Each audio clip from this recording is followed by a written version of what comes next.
દેવગામમાં ભારે વરસાદથી પૂર જેવી સ્થિતિ સર્જાતા જિલ્લા પંચાયતના સદસ્ય સંજયભાઈ વાળા આવ્યા વહારે। કુંકાવાવ તાલુકાના ચીતુડી અને દેવગામ ખાતે વહેલી સવારથી મેઘરાજાની ધમાકેદાર એન્ટ્રી થઈ હતી।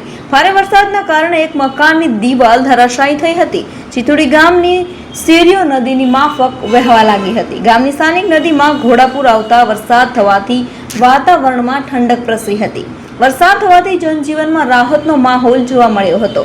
સારો વરસાદ થવાથી ખેડૂતોમાં ખુશીનો માહોલ જોવા મળ્યો હતો તો દેવગામ ખાતે ભારે વરસાદથી પૂર જેવી સ્થિતિ સર્જાઈ હતી। ભારે વરસાદથી કપાયેલા અનેક બાવળોના ઝાડ પાણીમાં નિકાલમાં અવરોધ સર્જ્યો હતો।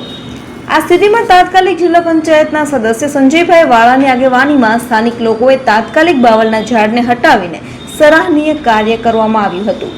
હર હંમેશ સંજયભાઈ વાળા દેવગામ જિલ્લા પંચાયત સીટના 18 ગામોના આગેવાનો જોડે વાતચીત કરી વરસાદની સ્થિતિમાં કોઈ નુકસાની નથી એવી જાણ મેળવતા રહ્યા છે।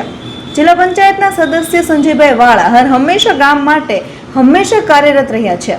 સંજયભાઈ વાળાને ગામ લોકોએ આવી રીતે સેવાકીય કાર્ય કરતા રહે તે માટે બિરદાવ્યા છે।